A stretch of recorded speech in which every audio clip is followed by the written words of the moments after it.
Bom dia, meus irmãos, que a graça do Senhor Jesus reine abundantemente em nossos corações.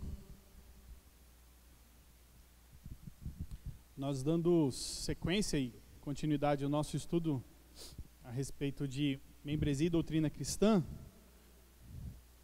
estamos chegando no final.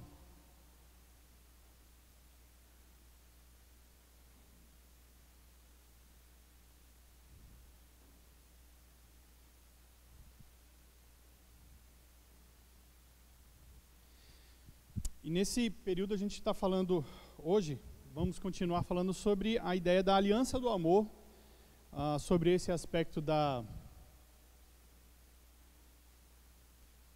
Vai chegar. Quando?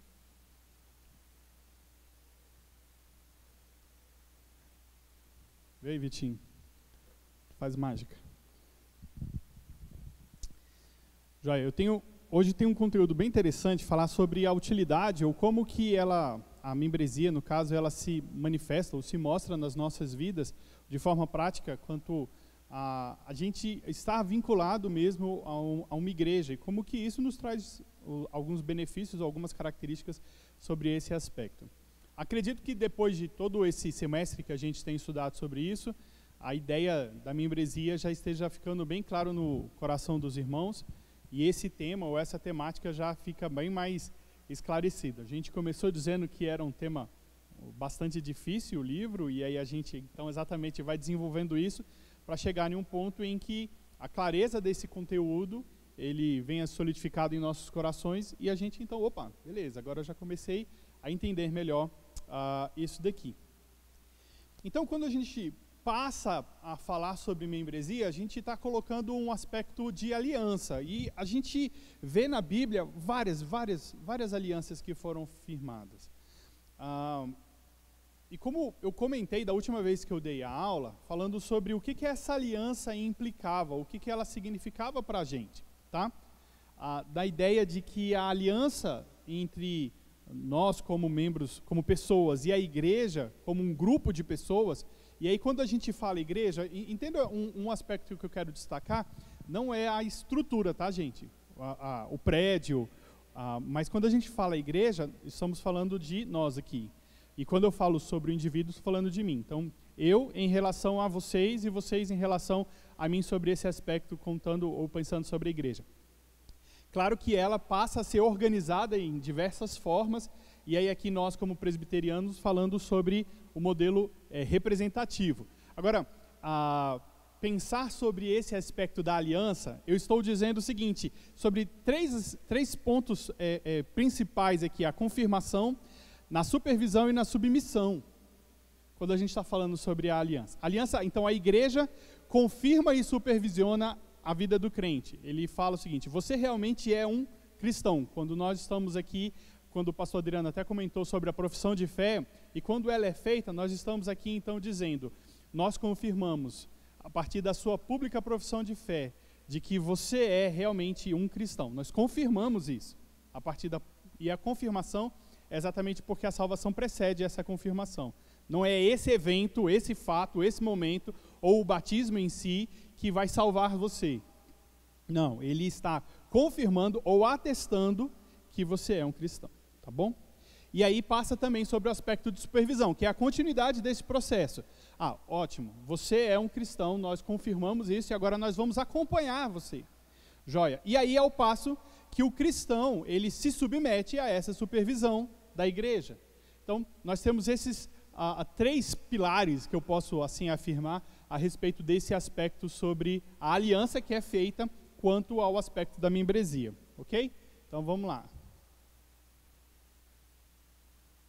Hoje ele está teimoso comigo. Aí, pronto. Esse é eu que eu estava falando, aliança como uma igreja local.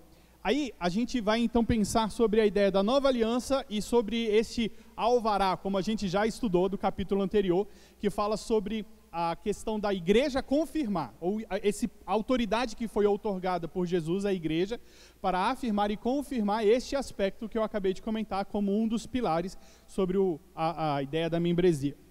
Como que isso se dá? Tá? Primeiramente, a gente tem que lembrar que a nova aliança, como eu disse, ela acontece antes.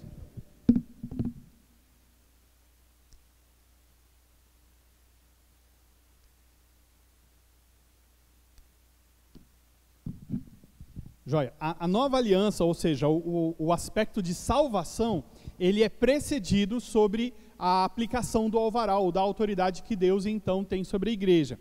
Tá? Ela precede a membresia. Então, como a gente pode imaginar? Deus, então, ele salva o perdido pecador, e ele resgata ele aplica essa realidade sobre o ato da nova aliança, a ação do Espírito Santo na vida do cristão, ele salva, ok. E aí, então, há uma confirmação, a igreja, então, realiza essa confirmação na vida do cristão, olhando e vendo o seguinte, é verdade, nós afirmamos e confirmamos você como cristão.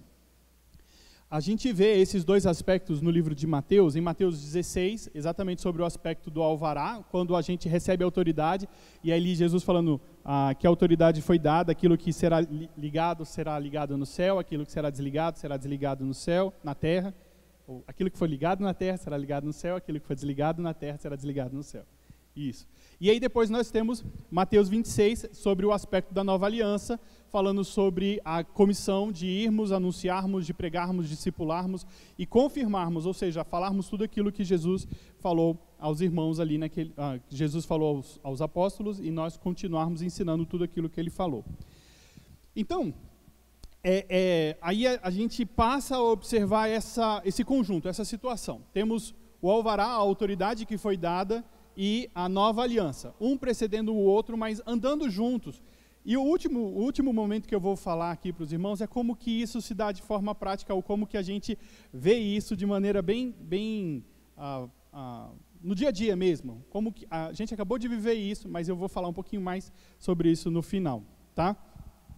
Então, essa aliança que a gente percebe com a igreja local, é a própria existência e vida da igreja local. A igreja local existe quando os crentes se comprometem a dar uns aos outros a autoridade sobre si mesmo. Então, eu e você, como membros, nós percebemos a existência da igreja, como o próprio texto aqui de Mateus fala assim, quando 2 ou 3 estiverem reunidos, e ali então eles concordarem sobre alguma coisa, isso será então afirmado. E ali falando sobre o aspecto da salvação, sobre o reconhecimento, sobre a manifestação do poder de Deus na vida de um do outro. Então, quando eles então juntos se submetem um ao outro, fala o seguinte, e agora, nós aqui como povo, como igreja, nós nos submetendo um ao outro, vamos estar cuidando um do outro, nos supervisionando um ao outro, e nesse processo de submissão e acompanhamento, após essa confirmação, nós somos então uma igreja. Ela só acontece ou só existe por causa disso. Então, o que a gente vê é que o que eles fazem de forma expressa, a igreja aqui no caso, porque Cristo instituiu a igreja o ligar e desligar, o batizar e ensinar com a sua autoridade, com essa outorga. Quando a gente fala de alvará, a gente está falando sobre essa outorga de autoridade, tá? O livro Jonathan Leeman usa esse aspecto, eu achei interessante, às vezes um pouco mais técnico do que a gente gostaria de usar, mas ele traz exatamente esse aspecto da outorga da autoridade, como se fosse uma procuração, ou a gente falando exatamente, ou vivendo, agindo, aplicando aquilo que Deus nos deu autoridade para poder fazer. Esse é o aspecto da igreja. E eu quis destacar exatamente o início da minha fala, de dizer que não é a instituição, mas nós como um conjunto de pessoas, e dentro desse aspecto aqui, nós como igreja presbiteriana, no aspecto representativo, tá? Então, falando sobre a nova aliança, e é o que a gente observa, e o alvará, a salvação precede a confirmação e a afirmação. Por isso que aqui nós a confirmamos, diferente do que a gente vê no aspecto da igreja católica, em que a afirmação da igreja católica diz se você é ou não é salvo.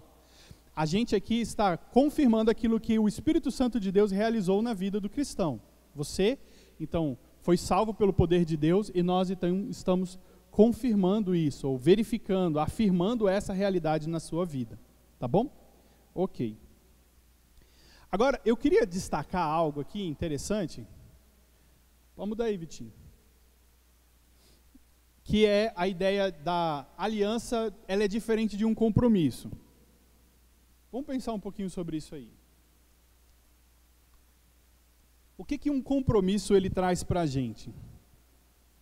Eu posso me comprometer com você a respeito de algumas coisas, e a principal diferença que eu quero destacar aqui é que o compromisso ele não me modifica, ele não me transforma, enquanto que a aliança ela passa a me transformar, ela muda quem eu sou.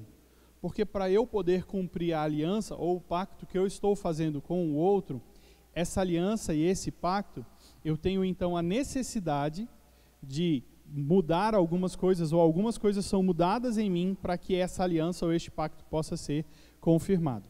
Lembrando que a gente está falando sobre aliança, sobre aqueles 3 pilares, certo? A confirmação, a supervisão e a submissão. E dentro desse conjunto, eu sou transformado a fim de que isso possa se dar de maneira efetiva. Então, eu me dobro nesse aspecto da aliança, eu me dobro, eu me curvo, eu me submeto às outras pessoas em amor, a fim de que eu, sujeitando o meu discipulado a cada um dos irmãos, e os irmãos fazendo o mesmo quanto à minha pessoa, e aí a gente em conjunto, dentro desse aspecto, estamos amando uns aos outros na afeição de Cristo, e o parâmetro não é o que eu gosto, não é o que eu quero, não é o que eu acho legal, mas é o que as Escrituras dizem para a gente. E é dentro desse parâmetro, dessa perspectiva, que a gente se supervisiona e a gente se submete. E é dentro desse desenho, então, que a gente vai se tornando igreja. E aí, essa aliança é firmada mais do que um compromisso. Porque aí eu posso dizer o seguinte, o compromisso, às vezes, ele é muito mais exterior. Eu vou falar o seguinte, eu vou fazer isso, vou fazer aquilo outro. E eu cumpro isso. Mas ele não modifica a minha vida. Ele não transforma o meu coração. Ele não gera uma alteração na maneira como eu vejo as coisas, enquanto que a aliança ele traz esse aspecto muito mais intenso e verdadeiro. Eu passo a ser modificado por aquilo que eu estou me comprometendo, ou do pacto que eu estou fazendo, ou no sentido que eu quero me colocar a viver diante dos irmãos. Então, aí o que a gente vê nas Escrituras falando sobre isso? Eu então passo a desejar chorar com os que choram, porque eu estou envolvido de uma maneira muito intensa e real com aqueles irmãos, me alegrar com os que se alegram, e esperamos que todos desejem a mesma coisa e sintam a mesma coisa por nós, estarem juntos dentro desse desenho. Aí, o que a gente começa a observar como igreja é que os outros começam a olhar para a gente e ajudar sobre a maneira como nós vivemos no nosso dia a dia, e sobre o nosso envolvimento na vida comum, do dia a dia mesmo. A gente não tem como separar o eu ser cristão do eu não ser cristão. Ou você é e o vive de segunda a domingo, ou de segunda a segunda, melhor dizendo, todos os dias, ou você não é, e aí você simplesmente está comprometido a vir dominicalmente à igreja, e esse aspecto vai marcar a sua vida apenas por um calendário ou um cronograma que você precisa viver.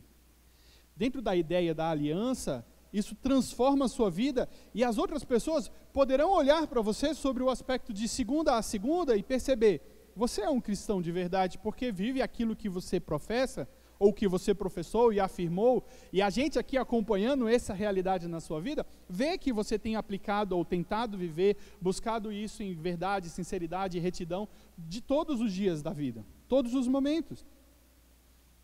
E ele começa a observar as nossas relações, é essa a ideia. As nossas relações passam a ser observadas todos os dias, ou elas são sujeitas a esse crivo de supervisão todos os dias. Diferente da ideia de que você fala o seguinte, não, olha, vocês podem viver ou observar a minha vida ou a maneira como eu vivo no domingo ou nos momentos em que a gente estiver como igreja reunido, mas aquilo que eu faço no meu trabalho não tem muita relação com você. E a gente segue às vezes o curso do mundo sobre os aspectos de tirar vantagem ou de se beneficiar com mentiras ou outros tantos aspectos que podem ser vividos dentro do ambiente corporativo, que até mesmo lá são desincentivados, mas são aplicados às vezes em alguma circunstância e que dizem que está tudo bem. Agora, quando nós estamos vivendo sobre o aspecto da supervisão real, de uma fé verdadeira e dessa comunidade de membros ou como cristãos, a gente passa a ter todos os nossos dias sendo acompanhados e nós podemos e temos que prestar conta sobre tudo isso. Como eu disse, o compromisso não me modifica, mas a aliança sim. Eu sou transformado e me envolvo ao ponto dessa aliança modificar, e eu fico mais parecido com aqueles com quem eu me aliancei. A gente começa a ser transformado um no outro e é confundido um com o outro. Isso que eu acho maravilhoso dentro desse aspecto da aliança?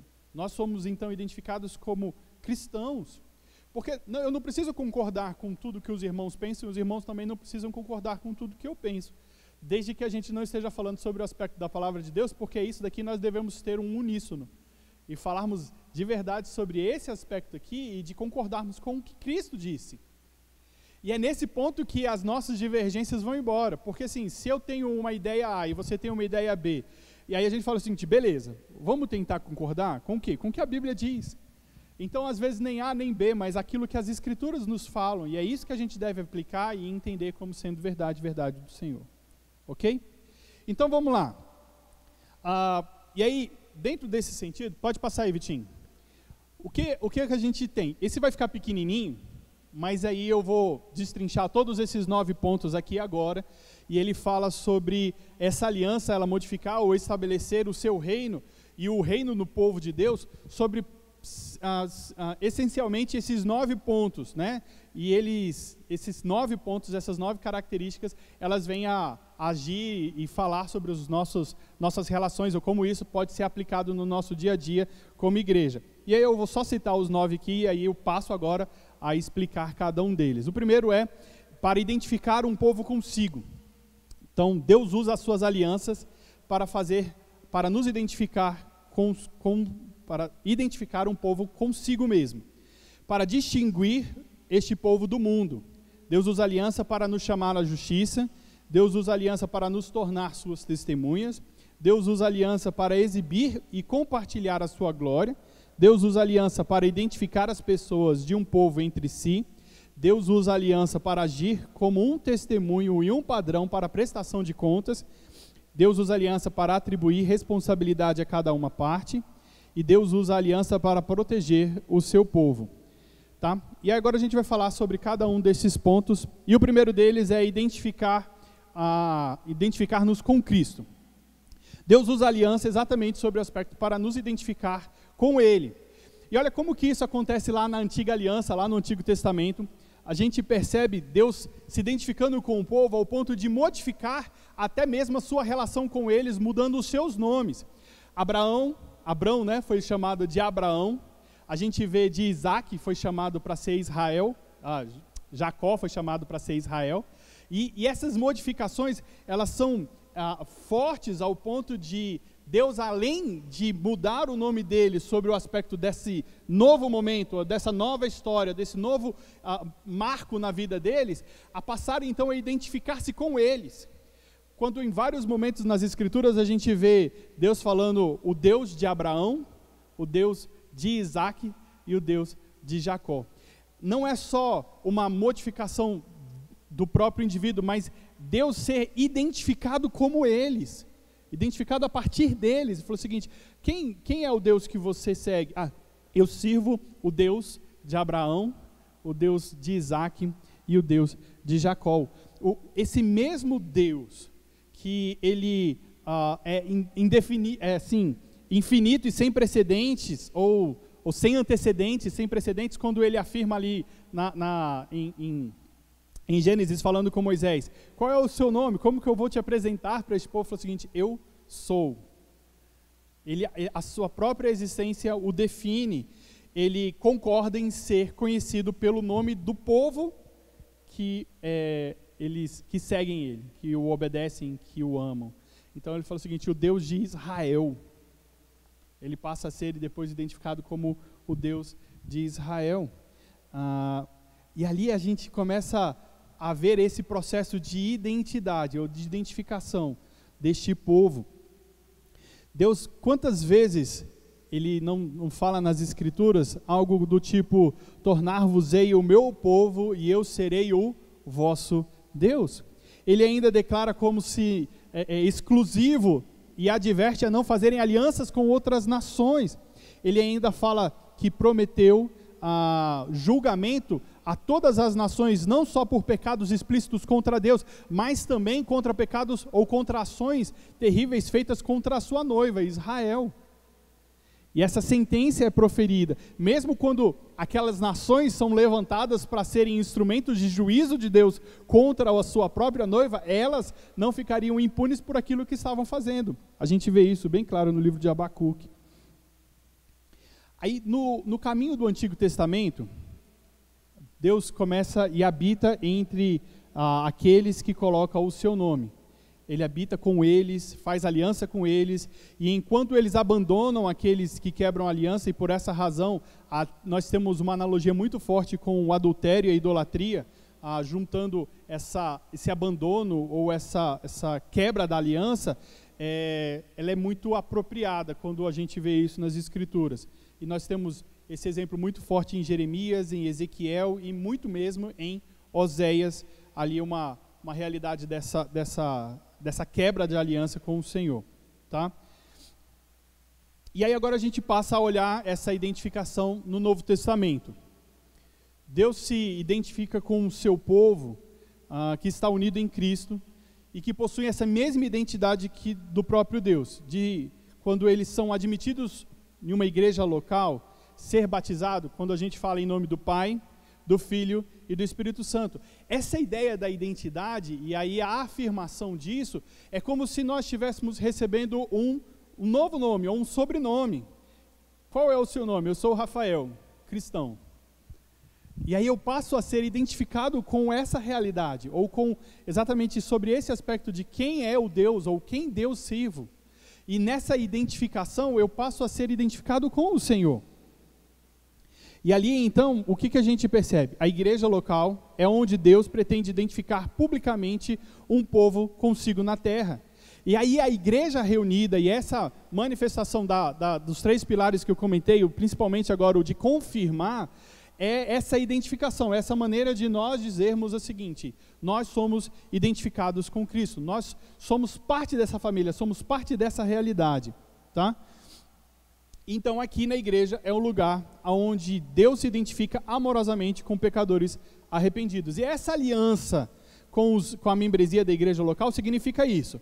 Unir-se a uma igreja é algo significativo e impressionante. Significa o fato de você ter encontrado um tipo de casamento entre Cristo e o seu povo e de ter sido adotado na família de Deus. Significa, de fato, que você ter mudado o seu nome, sua associação anterior, suas influências anteriores. A igreja, então, é um lugar na terra onde você faz essas coisas. A igreja local é onde você identifica-se com o povo sobre quem Deus colocou o nome real na terra. Então, nós como cristãos, e aí esse é um nome que traz muito significado. Nós somos pequenos cristos, ou carregamos a marca, ou como testemunho, que é um dos próximos pontos que a gente vai falar. Aí essa identidade, essa marca que nós recebemos, pode passar, Vitinho, essa identidade, essa marca que nós recebemos, ela faz algo interessante. Além de nos identificar com o Senhor, ela nos distingue do mundo. Ela nos mostra que eu, identificado com vocês, e nós aqui juntos, somos distinguidos ou diferentes do mundo. Deus também distingue o seu povo de um modo formal e público de todos os outros povos. Olha, antes da aliança do Sinai, antes ali de Deus entregar os 10 mandamentos para o povo e de fazer este pacto com ele, Deus já havia dito a Faraó que faria uma distinção entre o seu povo e o povo de Israel. Abra comigo a sua Bíblia em Êxodo 33, quero ler com vocês os versículos 15 e 16.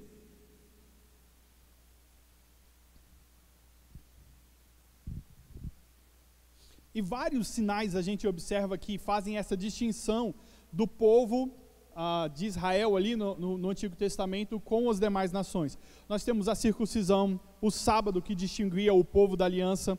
Eles falavam sobre mandamentos especiais, sobre a presença de Deus que distinguia o seu povo. Ele tinha uma realidade de caminhar junto com esse povo e fazia com que as outras nações vissem isso e observassem que eles eram diferentes. Quando o povo de Israel estava construindo um bezerro de ouro, e Deus então, irado ali diante da sua ira, fala com Moisés que ele deixaria o povo, ou ele fala o seguinte: faz aqui um pacto comigo, eu vou fazer uma aliança com você, eu vou destruir esse povo todinho, vou terminar com eles, e eu farei uma aliança nova, um novo povo, uma nova nação com você. Esse texto é fantástico, porque ali ele está mostrando, e Moisés fala o seguinte: Senhor, não faz isso. Parece que Moisés está dando conselho para Deus, mas não é isso não. É mais uma ideia da gente entender o que Deus estava querendo que Moisés percebesse. E aí Moisés, ele conversando com o Senhor, ele fala que assim, como que as outras nações veriam isso? Como que os outros povos veriam isso? Ele tira o povo do Egito para os destruir no deserto. E aí, nesse momento, Moisés ainda fala o seguinte, em Êxodo 33, se a tua presença não vai comigo, não nos faça subir deste lugar, pois não há como saber que achamos graça aos teus olhos, eu e o teu povo, não é porventura em andares conosco, de maneira que somos separados, eu e o teu povo, de todos os povos da terra, em Êxodo 33, do 15 ao 16. Essa distinção é clara por um aspecto muito forte, que é a presença de Deus no meio do povo. E Moisés, nós não vamos sair daqui sem que o Senhor vá conosco. Então, no Antigo Testamento, Deus pretendia que o povo da Nova Aliança fosse distinguido do mundo. E a continuidade entre o Antigo e o Novo Testamento, quanto a isso, é inegável, acontece da mesma forma. Olha como que esse chamado se dá, e aí a gente tem alguns textos e como que essa distinção acontece. Em Mateus, a gente vê Jesus dizendo aos seus seguidores para serem distintos do mundo como sal e a brilhante como luz. Tá? Em Mateus 5, 13 ao 17. Em Marcos, ele divide a humanidade entre aqueles que são por eles e aqueles que são contra eles. Em Marcos 10, 40. Em Lucas, ele se recusa a reconhecer Israel e os seus líderes religiosos porque eles não produzem frutos, reivindicando um povo que os produza. Em Lucas 13, 6 ao 9. Em João, Jesus diz que ele e o Pai farão morada em todo aquele que guardar a sua palavra. João 14, 23. Em Atos, toda a narrativa do livro é impulsionada à medida que a linha de demarcação entre aqueles que foram batizados no Espírito e os que não foram se estende para fora de Jerusalém, para Samaria e para as nações dos gentios. Em Romanos, uma demarcação é clara e traçada entre aqueles que foram sepultados com Cristo no batismo e os que devem andar no Espírito e aqueles que não foram. Romanos 6 e Romanos 8. Em 1 Coríntios, Paulo pergunta: não sabeis que sois santuários de Deus e que o Espírito de Deus habita em vós? E completa: porque o santuário de Deus que sois vós é sagrado. Em 1 Coríntios 6, 16 e o 17b. E tantos outros textos que a gente poderia ver essa ideia da distinção do povo de Deus e do mundo. E aí, à luz de todas essas questões, sobre esses pontos que a gente tem observado, o que significa unir a uma igreja? Isso não está falando sobre seguir as correntes ou seguir uma multidão. Não diz respeito à entrada numa sociedade de modo que seja um adulto respeitado. É o oposto de tudo isso. Diz respeito a nos identificarmos com um grupo que tem se comprometido a ser rejeitado e nadar contra a corrente. Quando a gente está falando sobre a ideia de sermos membros de uma igreja, é estarmos fielmente distinguidos de uma outra comunidade, de uma outra sociedade, de um mundo inteiro. É olharem para nós e perceberem que nós somos realmente diferentes. Estamos indo contra os apelos e os padrões do mundo. Terceiro, vamos lá, pode passar, Vitinho. Então, a gente está falando sobre guiar-nos então na justiça de Cristo, pelo fato de nos apresentar um padrão de justiça pessoal e coletivo. Agora, como que nós devemos viver? Nessa aliança que Deus faz nas Escrituras, Ele mostra também e pede para que este povo, ou nos apresenta padrões de justiça para que sejam vividos. Então, Moisés, ele instrui os israelitas que antes de entrarem na terra prometida, para ensinar os seus filhos a guardar os mandamentos de Deus, e isso seria a justiça deles. Olha, em Deuteronômio 6, 21 e no versículo 25 diz: então dirás aos seus filhos: será por nós justiça, quando tivermos cuidado de cumprir todos estes mandamentos perante o Senhor nosso Deus, como Ele nos tem ordenado. Essa ideia de seguir os mandamentos é um aspecto de recebermos essa confirmação, essa ideia de que é o seguinte, eles são identificados como cristãos, eles são distintos do mundo, e agora por que a gente consegue verificar ou afirmar isso? Por causa da maneira como eles vivem. Então esse aspecto de justiça. A nova aliança, ela está interessada que os cristãos, eles se revistam dessa justiça e demonstrem obediência ao Senhor. O que guia o cristão na justiça é contemplar a imagem de Cristo e ser transformado para essa mesma imagem. Eu tenho uma referência, eu tenho um padrão pelo qual eu devo viver, me pautar, seguir, e aí nós somos, nas Escrituras, chamados a nos identificarmos com essa imagem, a imagem de Cristo, seguindo isso, vivermos como Ele viveu. E essa é a ideia de que a gente precisa ter claro aqui sobre como nós devemos viver no mundo. O apóstolo João, ele fala sobre isso em 1 João 3,10, e ele diz, nisso são manifestos os filhos de Deus e os filhos do diabo. Todo aquele que não pratica a justiça não procede de Deus, nem aquele que ama o seu irmão. Então, quando a gente fala o seguinte, joia, é só isso, a gente está falando sobre aqueles 3 pilares. Entenda que a gente está falando sobre toda a ideia da membresia, e aí aqui a gente vai seguindo sobre agora um detalhamento sobre isso, e temos esses 9 pontos específicos que eu quero destacar. E aí eu tenho, eu fui confirmado, os membros da igreja, a igreja, ela reconheceu que eu sou um cristão. Eu estou agora sob supervisão deles, e eu me submeto a essa supervisão, joia. E aí essa supervisão, que é o segundo detalhe aqui, ela faz o quê? Ela faz sentido sobre a maneira como eu vivo. Eu já disse que não é somente num dia específico ou em eventos específicos em que a comunidade está reunida, mas é de segunda a segunda, todo este tempo, eu me submeto a essa supervisão, e nesse aspecto, o que é observado? Essa justiça que eu estou falando aqui agora. A maneira como eu vivo, esse padrão específico de vida que eu tenho diante do Senhor.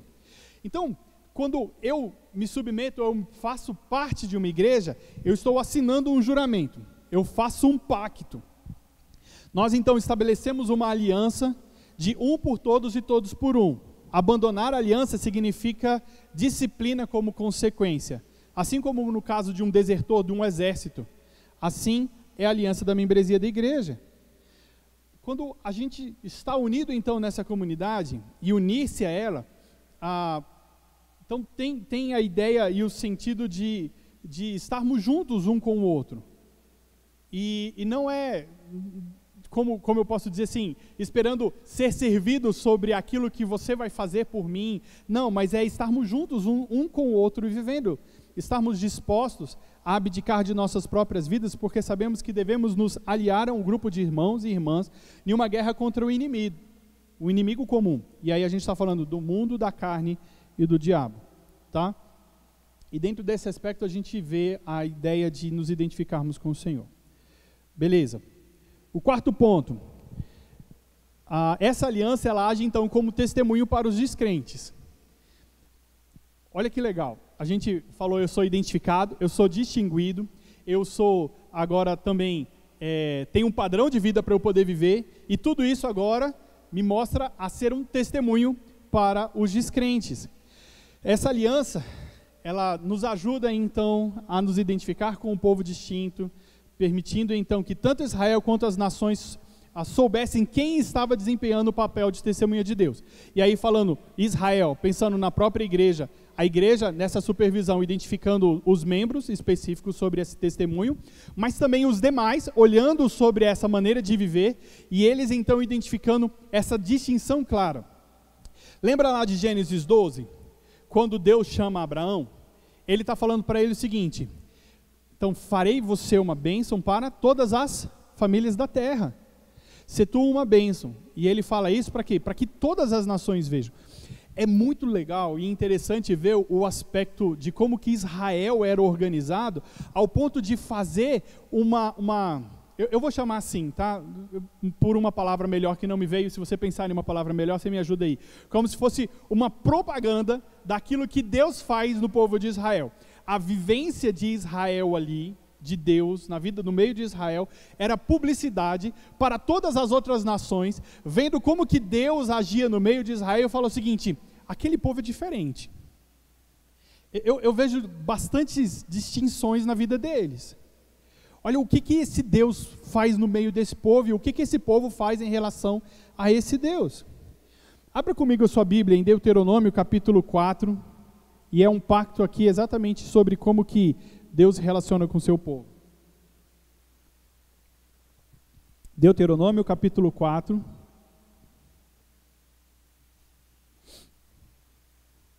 Versículo 6 ao 8.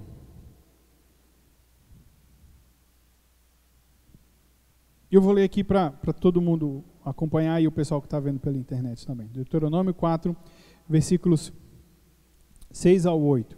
Ele diz assim: portanto, guardem e cumpram essas leis, porque isso será a sabedoria e o entendimento de vocês aos olhos dos povos, que ouvindo todos esses estatutos dirão: de fato, esse grande povo é gente sábia e inteligente. Pois que grande nação há que tenha deuses tão chegados a si como o Senhor nosso Deus, todas as vezes que o invocarmos? E que grande nação há que tenha estatutos e juízos tão justos como toda esta lei que hoje eu lhes proponho? Olha, a ideia é que a maneira como eles viviam fosse então um testemunho claro para as outras nações. Deus se preocupou tanto com essa ideia de testemunho, ou sobre um anti-evangelismo que o povo estava vivendo, quando ele desobedeceu a sua aliança, que o profeta Jeremias explicou como as nações poderiam reagir à destruição de Israel, seguindo do julgamento de Deus. Aí vamos lá em Jeremias 22. Porque esse povo, ao mesmo tempo que tinha consciência da necessidade de cumprimento deste pacto, eles eram rebeldes e obstinados, e sofreram grande consequência por tudo isso. Fala, meu irmão. É o testemunho mesmo, né? Eu estava procurando o testemunho, é a melhor palavra mesmo. Obrigado. Jeremias 22, versículos 8 e 9. Ela diz assim: muitas nações passarão por essas cidades e dirão uns aos outros: porque o Senhor fez uma coisa dessas com essa grande cidade? Então se responderá: porque abandonaram a aliança do Senhor, seu Deus, e adoraram outros deuses e os serviram. E olha a ideia da consequência, né? Jerusalém destruída. E aí as outras nações, os outros povos passavam, viam, por que o Deus que fez tantas coisas e andava no meio desse povo, e a gente viu tantas maravilhas realizadas ali, permitiu que isso acontecesse? Porque eles se desviaram e serviram outros deuses. Isso é o que Jeremias anuncia como profecia contra aquela cidade. Então, Deus faz uma aliança com Davi, ele torna o nome de Davi grandioso. Essa aliança que Deus promete realizar com Davi agora é para sempre, uma aliança perpétua para Davi, para que Davi pudesse ser um testemunho para os povos. E aí, aonde que a gente vê agora o culminar dessa aliança, desse testemunho? Jesus é o filho de Davi, que provê um testemunho perfeito de Deus. Ele é a palavra e a imagem de Deus. João 1:1, ele fala sobre o Logos, né? A palavra de Deus. Ele transmite Deus sem erros. No entanto, Cristo, agora olha a graça, Cristo une pessoas a si mesmo por meio de uma nova aliança e lhes dá um alvará que autoriza a agir como suas testemunhas até os confins da terra. Então Jesus envia este povo como ele foi enviado. A gente vê em João 20:21, né? Falou assim: como eu fui enviado, eu vos envio também. E por essa razão Paulo fala várias e várias vezes nas cartas dele que nós devemos viver e andar de modo digno do nome que nós representamos. Então, olha, eu sou identificado, sou distinguido, e aí dentro dessa realidade eu preciso viver de forma digna sobre isso, porque eu estou afirmando, eu sou uma representante de Deus aonde eu estiver. Eu sou identificado como Cristo. E por isso que é tão sofrido e doloroso a gente ver um irmão que ele abandona a fé. Porque ele não está simplesmente impactando a vida dele, ou maculando a realidade ou a maneira como ele vive, não. Ele está carregando consigo todo o nome de uma fé, toda a realidade da fé cristã. E por isso que é tão sofrido quando a gente percebe alguém que abandona a fé. O pastor Mark Dever, ele fala algo interessante a respeito da ideia da igreja. O plano de evangelismo de Jesus é a igreja. A igreja é a maneira como Jesus realizou para evangelizar o povo. Por quê? Aonde que a gente batiza? Aonde que a gente instrui? Na igreja. E ali em Mateus 26, a gente está falando, na grande comissão, a gente está vendo o seguinte: batizando-nos em nome do Pai, do Filho e do Espírito Santo, e ensinando-nos a guardar todas as coisas, e aí a gente fala do discipulado, fazer discípulos, né? Até os confins, até os últimos dias, e o Senhor estará conosco nesse processo todinho. Então, é ali na igreja, nessa igreja local, igreja agora que a gente vê como outorgada pelo Senhor, nesse aspecto de confirmar e supervisionar, que a gente vê a evangelização acontecendo de forma muito clara, tá? Então vamos lá, deixa eu ver que horas são. Eu ainda tenho alguns, dá tempo, tá jóia. Então eu tenho alguns ainda. Então quando a gente está falando sobre esse testemunho, Cristo nos ordena a nos reunirmos regularmente para pregar e praticar as ordenanças como uma igreja. E ao mesmo tempo, quando a gente faz isso, o fato de pertencer a uma igreja nos equipa a perceber que ser um cristão está muito mais relacionado, como eu estava comentando, a uma semana de trabalho do que a um fim de semana de descanso. E é por isso que a gente precisa testemunhar efetivamente. Vamos lá no quinto. A missão e o que a gente percebe a aliança aplicando nas nossas vidas é glorificar a Deus e nos capacita a desfrutar da sua glória. Deus compartilha a sua glória com o seu povo da aliança no Antigo Testamento, ok? E assim como um relacionamento de Deus com Israel existia antes da aliança abraânica, antes de Abraão a gente já via a questão da glória de Deus sendo multiplicada, e eu gosto de conversar com jovens assim, como que a aliança, como que a glória de Deus era multiplicada antes da queda, ou como ela seria multiplicada antes da queda? Não tinham outras pessoas. Como é que ela seria multiplicada, gente? Com filhos.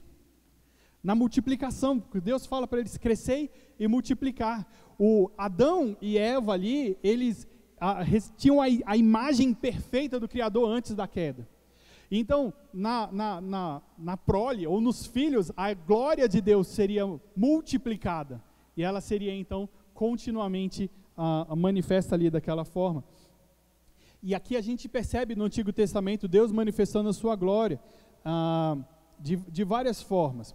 Por exemplo, em Êxodo 16, a gente vê Deus falando sobre a manifestação da sua glória no momento em que ele está entregando o maná ao povo.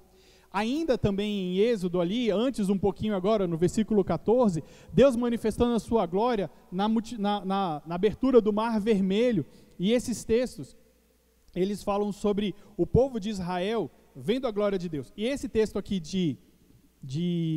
do Mar Vermelho é que Deus manifestaria a sua glória a partir da destruição dos carros do exército do Egito, que estaria invadindo ali o Mar Vermelho, e eles seriam então engolidos por aquele mar. E como que essa glória seria manifesta? O texto diz que é quando eles reconhecessem verdadeiramente: Israel tem um Deus todo-poderoso. E ali a glória de Deus seria reconhecida, manifesta, e eles veriam a glória de Deus. Deus, então, manifesta a sua glória, e ele nos dá a oportunidade de desfrutar isso. Davi reconhece que a glória de Deus será conhecida no meio das nações por causa da aliança de Deus com Abraão, Isaque e Jacó.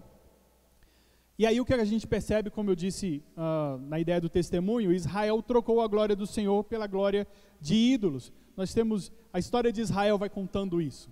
A história de Israel vai mostrando exatamente até ali o exílio, e como que esse povo é punido exatamente por abandonar ao Senhor e quebrar a aliança. Até que o ponto, Deus retira a sua glória da habitação na aliança, na ideia aqui do templo. Abra comigo a sua Bíblia em Ezequiel, capítulo 10. Ezequiel, capítulo 10.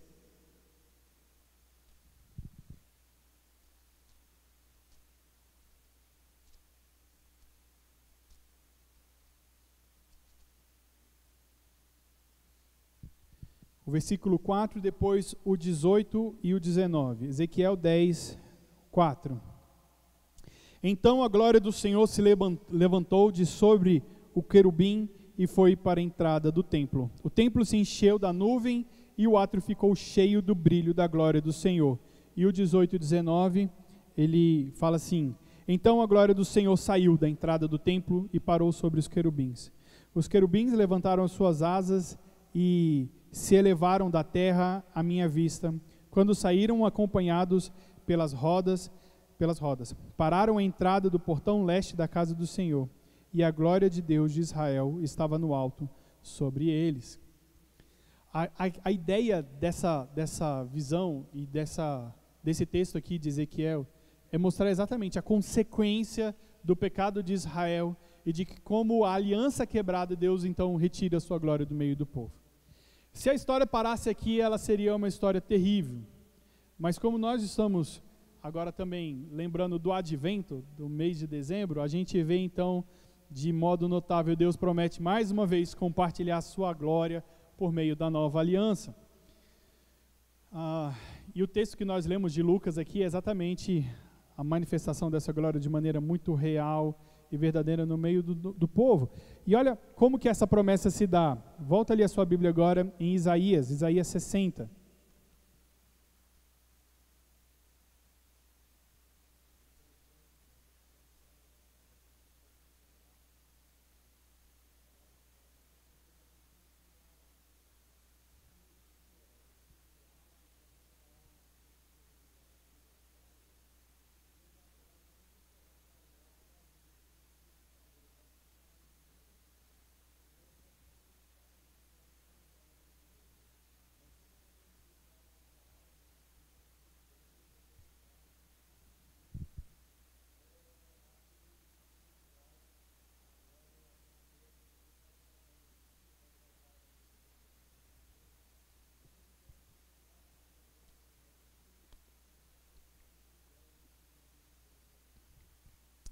Então, quando a gente está falando sobre a glória de Deus, ela é muito mais do que esse aspecto visual que a gente pode talvez chamar de luz.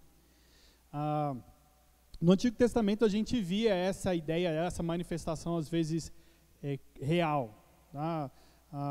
Esses textos que eu comentei com os queridos de Êxodo, eles materializavam, ou seja, eles traziam a glória de Deus de forma visual e tangível, ou numa nuvem, ou numa manifestação visual do povo. Quando a gente fala ali agora sobre luz, a ideia de luz é muito mais um aspecto de como eu vivo, do que como ou do que vem luz em mim.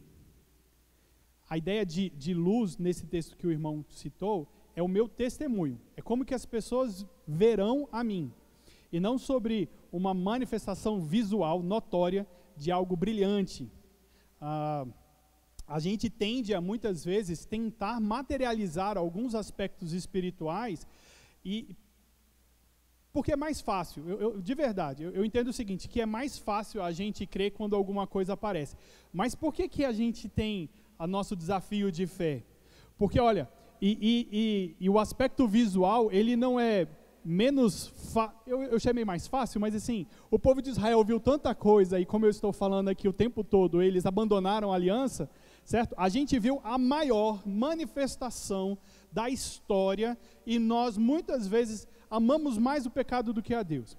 Hebreus 1 é muito, o texto de Hebreus 1, capítulo 1, versículo 1, para mim é a maior realização sobre como que a manifestação de Jesus Cristo é a ideia do cumprimento de todas as profecias que foram manifestas, e esse texto de Hebreus 1, versículo 1, vem nos mostrar que as Escrituras agora, elas são o suficiente para a gente. Então a gente tem que tomar muito cuidado sobre o aspecto de manifestação visual, sobre esse aspecto de luz. eu entendo que a Bíblia traz muito desse significado, mais para mostrar um aspecto da distinção sobre luz, ela ilumina a escuridão, ok? O sal ali, ele dá sabor, ou ele conserva dentro desse aspecto. E aí é um testemunho, é o que você faz, é como você faz, é aonde você faz. E é dentro desse aspecto que a gente dá o testemunho e a glória de Deus é manifesta, tá? Quando um pecador é redimido e salvo, a gente está vendo o quê? A glória de Deus sendo manifesta ali. Por quê? Porque ele reconheceu, a partir da ação do Espírito Santo de Deus na vida dele, que Deus é Deus. Eu, como inimigo mortal, porque a nossa inimizade contra Deus, ela é mortal. Porque a consequência do nosso pecado é a morte. Se não é a graça de Deus manifesta na minha e na sua vida, a fim de nos reconciliar, porque eu e você, sozinhos, nós seríamos inimigos de Deus para sempre, com espadas empunhadas, lanças prontas, dentes cerrados, escudos levantados para poder dizer o seguinte: eu sou um inimigo mortal, chega perto de mim que a gente vai brigar. Aí Deus age com graça e misericórdia sobre a minha vida e fala o seguinte: filhão, você está vendo que você está caminhando para a morte? Quero transformar a sua vida. E aí ele me dá a perspectiva de enxergar a minha realidade de pecado e falo: Senhor, eu estava morto. Eu estava morto. E aí eu abro os meus braços e me rendo ao Senhor, jogo as minhas armas por terra e me entrego ao Senhor. Isso é manifestação da glória do Senhor. Um pecador com uma batalha mortal sendo travada contra o Senhor, se arrepender e se render, aí a gente vê a manifestação da glória do Senhor nas nossas vidas. E essa manifestação de Jesus, ela é uma manifestação perfeita. Diferente daquilo que Adão faz no jardim, e ele peca, ele quebra a aliança, ele quebra o pacto. Jesus vem e ele faz isso de forma total, plena, e assim então, como Adão foi coroado na sua glória na criação, a igreja também é espantosamente para compartilhar a glória de Cristo. E esse compartilhar da glória de Cristo, é isso que eu estava falando agora há pouco, é anunciar o Senhor, e ela é manifesta na vida de cada pecador redimido, ok? E vamos lá, então, mais uma vez, falar sobre a glória de Deus, que nos capacita a desfrutar da sua glória também, glorificar a Deus e termos essa capacidade de desfrutar. Falar sobre a igreja, então, significa que não é uma ideia de entretenimento, não é diversão. Mesmo que a gente tenha no culto equipe de cânticos que nos alegram o coração, um precador dinâmico como o pastor Adriano, significa mais fechar um acordo com um grupo, um time.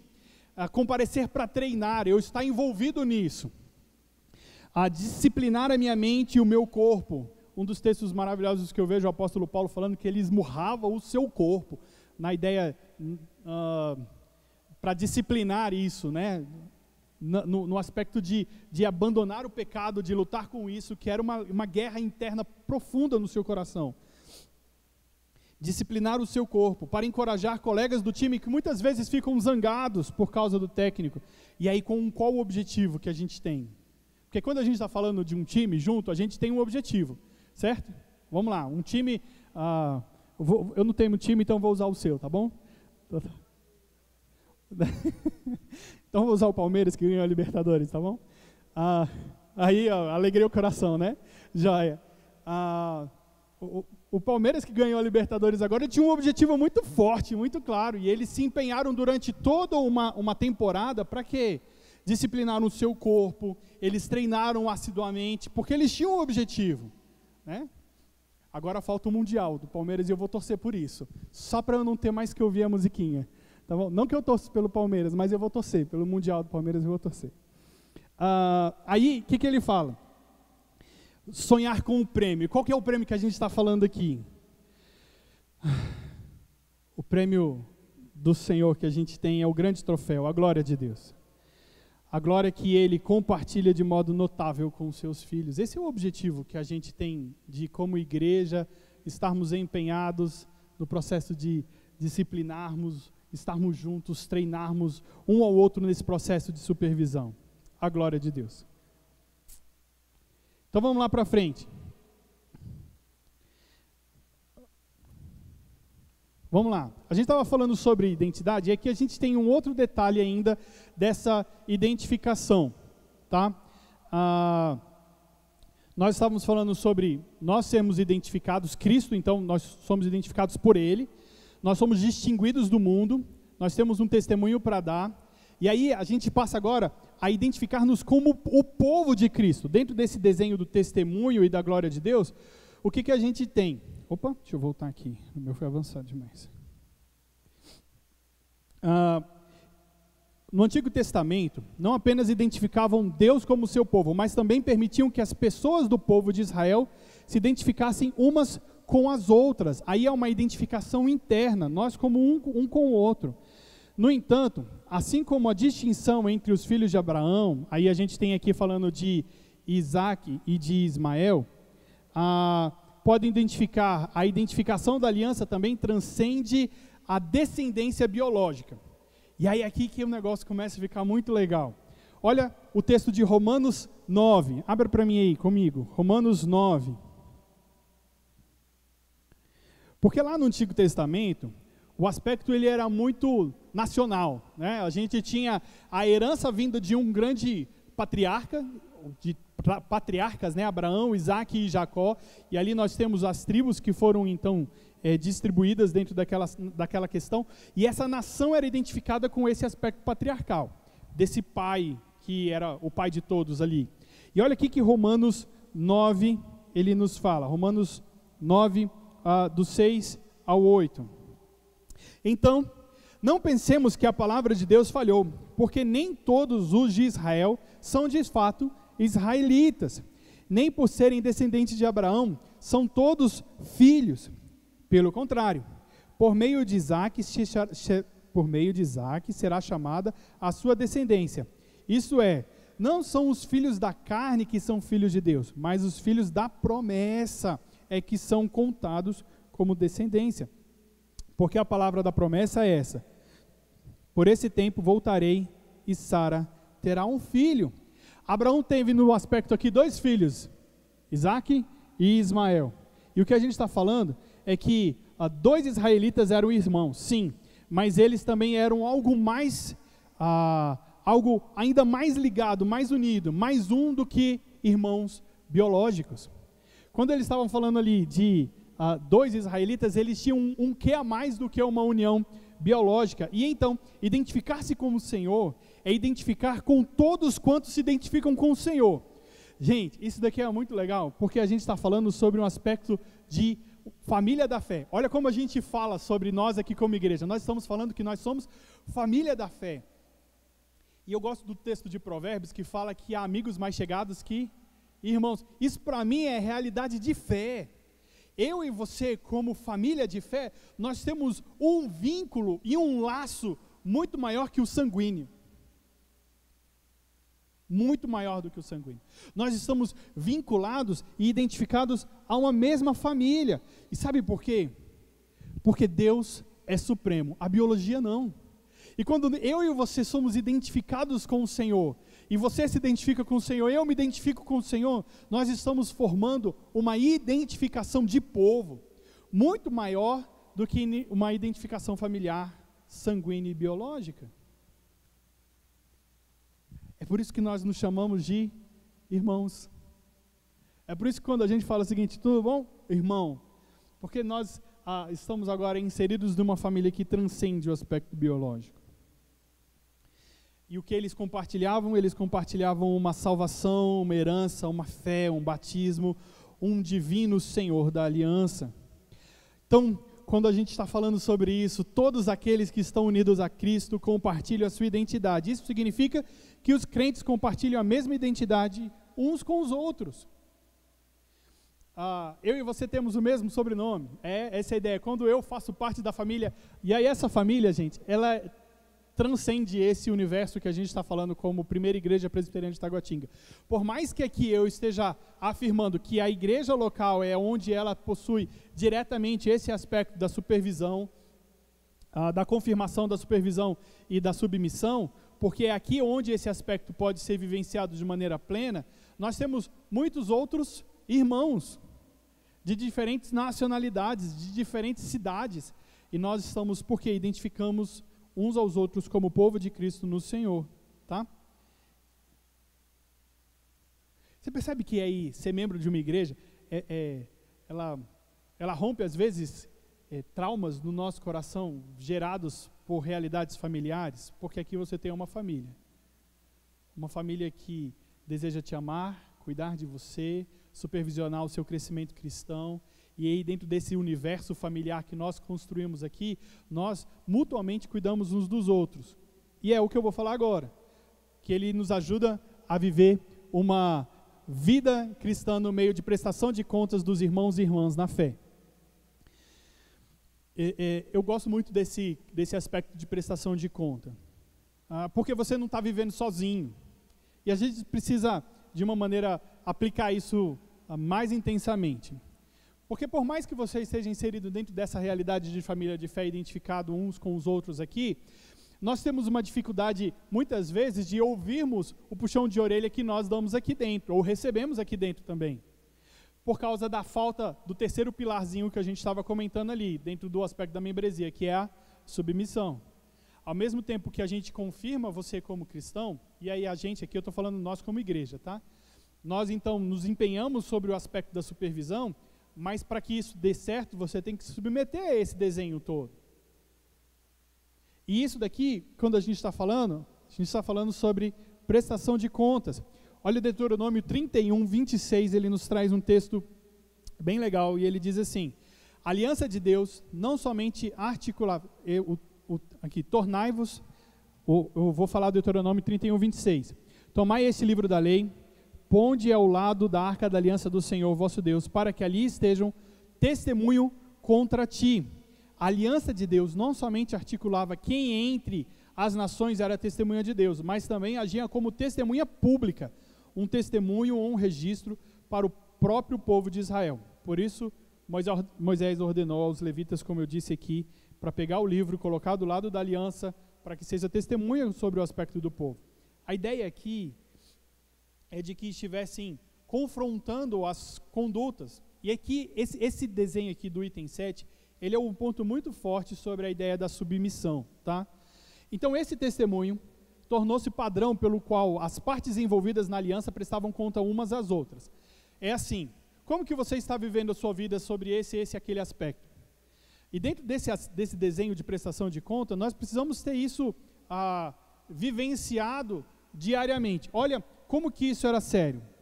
Deuteronômio 13, ele traz uma afirmação muito forte. Ele diz: se o teu irmão, filho da tua mãe, ou o teu filho, ou a tua filha, ou a mulher do teu amor, ou teu amigo que amas, como a tua alma, te inclinar em segredo e disser: vamos e sirvamos outros deuses, não concordarás com ele, nem o ouvirá, mas certamente o matarás.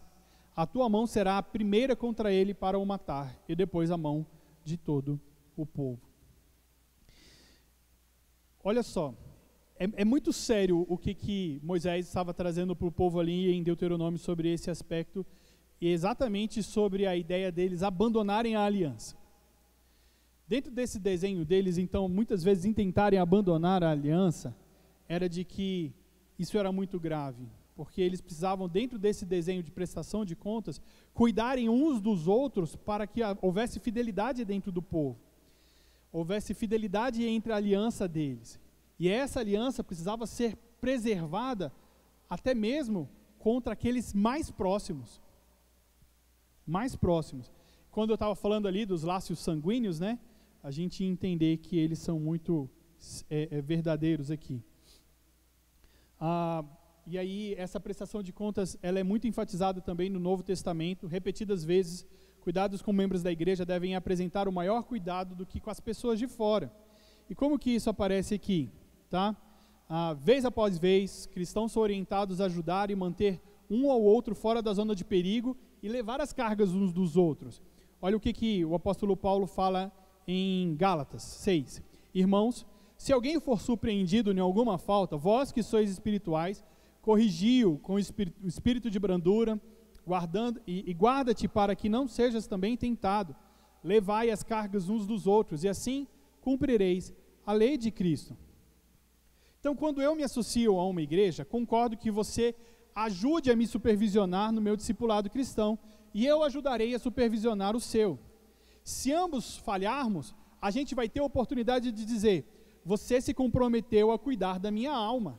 Olha que expressão forte, de falar o seguinte: você se comprometeu a cuidar da minha alma, me ajuda.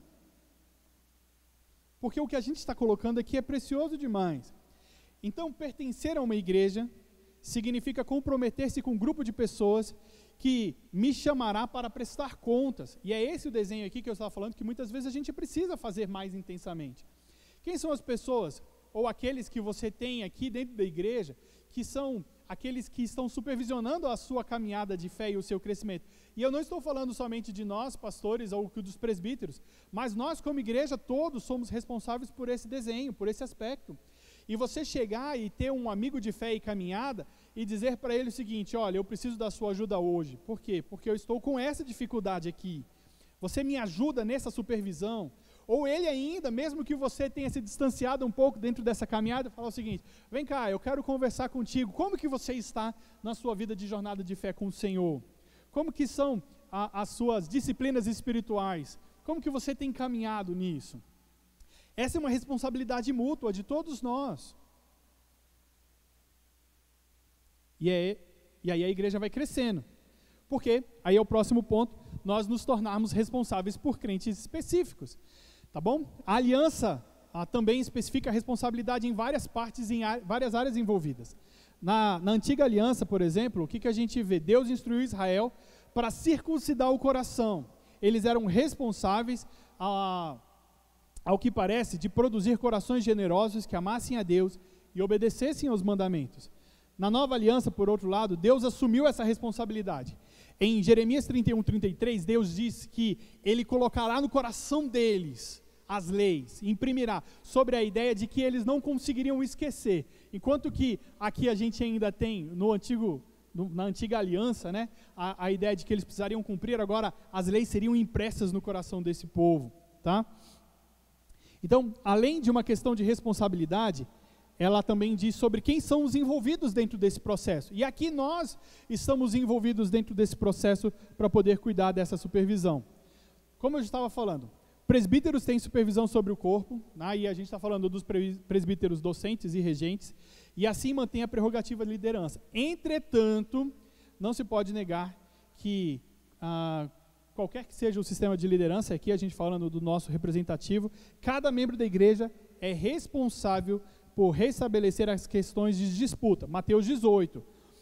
Então, se o irmão pecou contra você, como é que você faz? Você vai lá e fala com o irmão. Ele não te ouviu?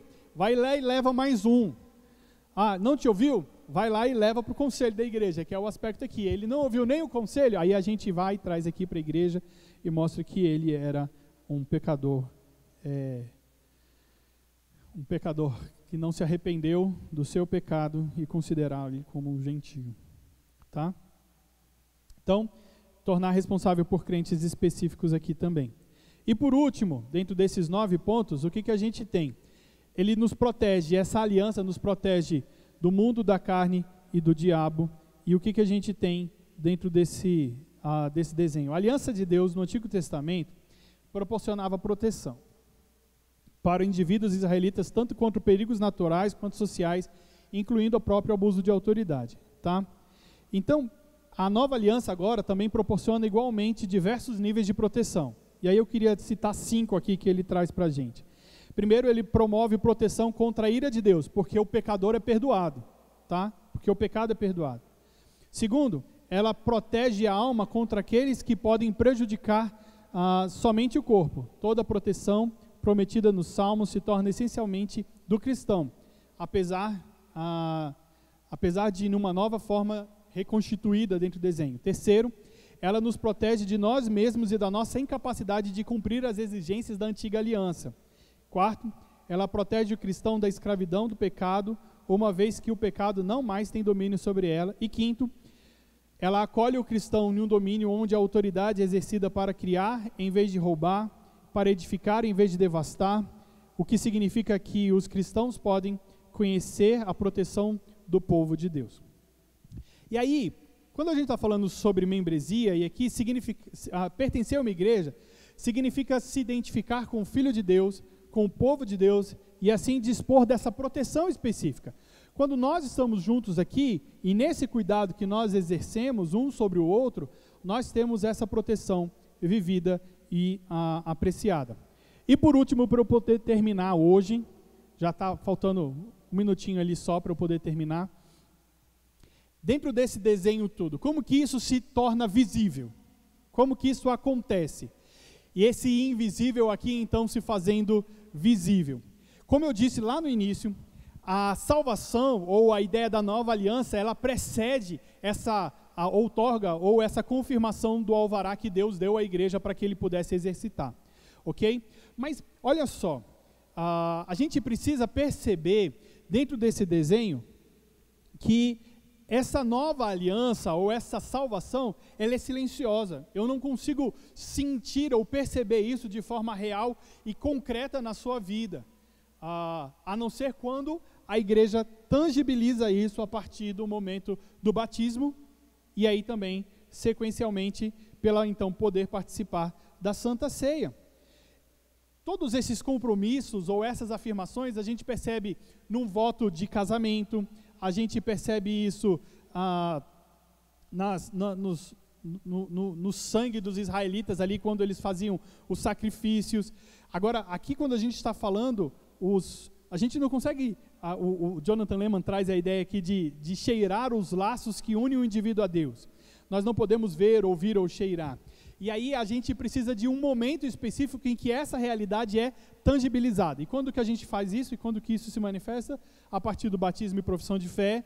E isso então no processo de confirmação na ideia da Santa Ceia. E esse alvará que Deus deu então à igreja é exatamente para ajudar a retratar e definir este amor da nova aliança para o mundo. Isso se dá, como eu disse, aqui no batismo e na Santa Ceia. Olha o que Atos 2:38 diz, arrependei-vos e cada um de vós seja batizado em nome de Jesus Cristo para a remissão dos vossos pecados e recebereis o dom do Espírito Santo. E aí isso acontece continuamente a partir da submissão à igreja local com a Santa Ceia. Portanto, o batismo e a Santa Ceia apresentam as fronteiras, os limites da membresia da igreja. Eles são retratados na nova aliança porque representam o perdão de pecados por meio da morte e ressurreição de Cristo. Porque são ministrados pela autoridade de Cristo. E porque são ministrados aqueles que reconhecem Cristo como o seu rei. É aqui que a gente observa limites da membresia da igreja local que o mundo vê, ouve e até mesmo cheira essa aliança. Quando a gente estava aqui ministrando a ceia agora há pouco, o pastor Adriano chegou e falou o seguinte: se você é batizado, membro de uma igreja, você participa desse momento. Se não, você não participa desse momento. Ele é exclusivo. É aqui onde a gente estabelece a fronteira bem real e clara de tudo isso. Por último, então, o batismo e a ceia do Senhor são para os membros da igreja aquilo que os nomes são para as pessoas. Eles são as marcas de uma identidade que nos dizem algo acerca das realidades que eles representam. No batismo e na Santa Ceia nós estamos afirmando, esses fazem parte dessa igreja, esses são confirmados como cristãos, eles estão sujeitos à submissão da igreja sobre o aspecto da ministração da Santa Ceia do Senhor. Por isso que um dos aspectos fortíssimos da disciplina é você como cristão, ou então, no aspecto, você então agora como um pecador impenitente, que não reconhece o seu pecado e não se sujeita à disciplina da igreja, você agora está afastado de participar dessa mesa, porque você rompeu as fronteiras do reconhecimento da igreja, e você não é mais, então, como a gente pode dizer, identificado como cristão. A confirmação que foi feita anteriormente sobre a sua vida, ela está sendo retirada, porque as marcas e daquele aspecto da justiça e da supervisão que nós estávamos fazendo sobre você, verificou que nós erramos lá atrás quando confirmamos isso. E agora você não faz mais parte dessa comunidade e você não pode mais experimentar e viver essa realidade como cristão. E ele é afastado da comunhão e não pode então permanecer como membro da igreja ou participar da mesa do Senhor, que são as fronteiras e as distinções específicas que são realizadas sobre o aspecto da membresia. Meus irmãos, são muitos benefícios que a gente tem aqui. Eu acredito que foram muitas coisas. Ainda bem que está gravado, você vai poder assistir no YouTube depois de novo, tá bom? Que Deus te abençoe em nome de Jesus. Vamos orar? Santo e glorioso Pai, muito obrigado, porque o Senhor, exercendo a sua graça, amor e misericórdia, nos une a essa comunidade, a partir da sua graça maravilhosa, na aliança que o Senhor tem feito conosco, e assim a igreja, tendo confirmado isso, nós podemos desfrutar das bênçãos que o Senhor tem sobre as nossas vidas. Pai, muito obrigado por tão grande amor manifesto e pela oportunidade que nós como igreja temos de viver isso. Ajuda-nos, ó Pai, a entender isso, aplicar nos nossos corações, no nosso dia a dia, muito mais que no fim de semana, mas todos os dias, em nome de Jesus. Amém.